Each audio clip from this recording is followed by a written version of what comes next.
बांधवगढ़ नाम तो सुना होगा। अरे बड़ा पुराना नाम है। माना जाता है कि त्रेता युग में श्री राम ने यह किला अपने छोटे भाई लक्ष्मण को उपहार में दिया था। त्रेता युग खत्म हुआ, पर इतने शानदार किले को इतिहास भुलाता थोड़े ही है। इस महल में न जाने कितने साम्राज्य हुए और 14वीं शताब्दी में बांधवगढ़ ने खुद को पाया बघेल शासकों के हाथ में।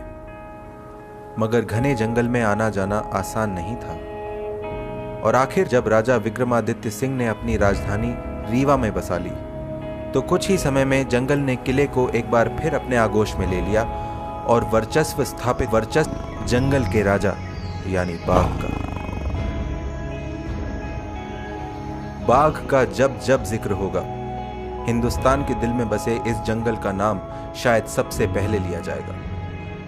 यहाँ के चप्पे चप्पे पर हजारों साल से उनकी मौजूदगी के निशान हैं और आज भी बांधवगढ़ बाघों की घनी आबादी के लिए प्रसिद्ध है। तभी तो हर साल यहाँ इतने लोग उसकी एक झलक के लिए दूर दूर से आते हैं। बल्कि कहते हैं जिसे यहाँ आके भी टाइगर नहीं दिखा वो सफारी में सो ही रहा था। पर बांधवगढ़ हमेशा ऐसा नहीं था, कम से कम बीती सदी में तो नहीं। सालों तक इसे एक शिकारगाह की तरह इस्तेमाल किया गया। ब्रिटिश राज की ठाट बाट में बाघ का शिकार आला दर्जे का शौक था। भला उस समय किसने सोचा होगा कि एक दिन गिनती के ही बाघ बचेंगे। पर आजादी के बाद अब भारत संभलने लगा था और सरकार की नजर पड़ी देश की धरोहर उसके जंगलों पर। धीरे धीरे वन विभाग हरकत में आया और उसने वन संरक्षण से जुड़ी गतिविधि प्रारंभ करी और 1972 में वाइल्ड लाइफ प्रोटेक्शन एक्ट आने से पहले ही बांधवगढ़ को राष्ट्रीय उद्यान घोषित कर दिया गया। फिर 1973 में प्रोजेक्ट टाइगर के अंतर्गत पूरे देश में खास तौर पर बाघों को बचाने की मुहिम चलाई गई और कुछ ही सालों में बांधवगढ़ फिर से फलने फूलने लगा और बन गया बाघों का एक प्राकृतिक आवास।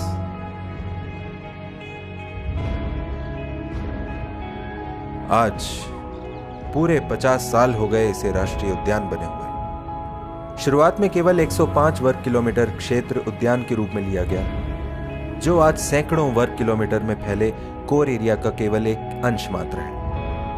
72 की बात है जब बठान गांव को यहां से विस्थापित किया गया। 1993 में जब इसे टाइगर रिजर्व घोषित किया गया तो साथ ही बचे हुए गांवों के विस्थापन का काम जोर शोर से चलाया गया, जिसमें जन समर्थन ने महत्वपूर्ण भूमिका निभाई। काबिले तारीफ है उन रहवासियों का बलिदान जो अपना घर छोड़ के एक नई जगह अपनी बस्ती बसाने चल दिए।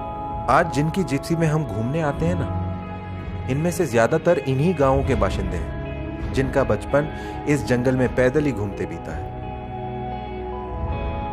और तो और लोगों ने सैकड़ों साल पुरानी अपनी मान्यता को भी त्याग दिया ताकि बांधवगढ़ में जंगली जानवर सुख से रह सकें। शेष शैया के रास्ते विष्णु के अवतारों को नमन करते हुए आसपास के गांव से लोग इन प्राचीन मूर्तियों के दर्शन के लिए आज भी आते हैं, लेकिन साल में केवल जन्माष्टमी के दिन बांधवधीश मंदिर स्थित लक्ष्मण के दरबार में। और उतनी ही मान्यता है संत कबीर की, जिनके भक्त यहां कबीर महोत्सव के आयोजन के लिए दूर दूर से पैदल घना जंगल पार करके आते हैं। बात इतिहास की हो रही है और सीता मंडप का नाम ना आए। भगवान श्री राम और सीता के विवाह मंडप सी दिखने वाली इस गुफा को वाइल्ड लाइफ प्रेमी किसी और वजह से जानते हैं। हाँ, यह वही गुफा है जहां सीता को पहली बार देखा गया था। सीता, जिसे बांधवगढ़ की कुलदेवी का दर्जा देना गलत नहीं होगा। जब यह जंगल अवैध कटाई और शिकार के दबाव से जूझ रहा था, तब सीता ने इसे आबाद किया। 1986 से 96 के बीच इसने 6 बार शावकों को जन्म दिया और इसी के साथ शुरू हुआ एक नया दौर, टाइगर टूरिज्म का दौर। और इसमें इसका साथ दिया चार्जर ने, जो मशहूर था अपने आक्रामक रवैये के लिए। देश विदेश के कई फिल्मकारों ने सीता और चार्जर की कथा दुनिया भर में सुनाई। किसी दंत कथा के नायक सा प्रसिद्ध चार्जर आज सूखे पत्तों की चादर ओढ़े इसी जगह आराम कर रहा है, इस बात से बेखबर, बेफिक्र कि उसका राजकुटुंब आज भी पनप रहा है बांधवगढ़ के कई बाघों के रूप में।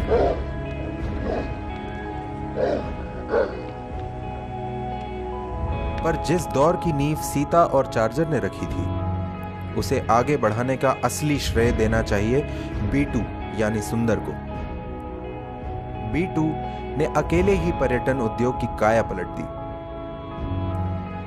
इससे पहले कभी भी दुनिया में कहीं भी एक टाइगर को देखने के लिए इतने लोग नहीं आए थे। अरे नाम चलता था अपने B2 का। और यहीं से पूरे देश भर में पर्यटन से जुड़े लोगों ने एक नया चलन चलाया, किसी जंगल को टाइगर के नाम पर प्रमोट करने का। आज वाइल्ड लाइफ टूरिज्म भारत में सालाना हजारों करोड़ का उद्योग है, जिसने स्थानीय रहवासियों के लिए व्यवसाय के नए आयाम खोले हैं।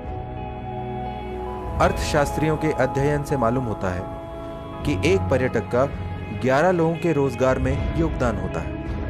और मध्य प्रदेश वन विभाग की एक पहल के अंतर्गत पर्यटन से होने वाली कमाई में से 1/3 हिस्सा सीधा स्थानीय समुदाय के हित में दिया जाता है। चारों तरफ घनी इंसानी आबादी से घिरे बांधवगढ़ का प्रबंधन वन विभाग और वन्य प्राणियों के लिए रोज एक नई चुनौती लेकर आता है।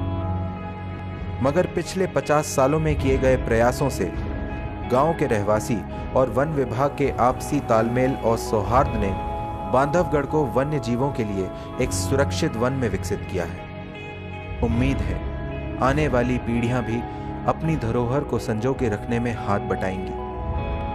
फिर वन की रक्षा करते हमारे वन रक्षक तो हैं ही, और उनका साथ देने के लिए जंगल का राजा बाघ, जो युगों से हमारे जंगलों की रक्षा करता आ रहा है।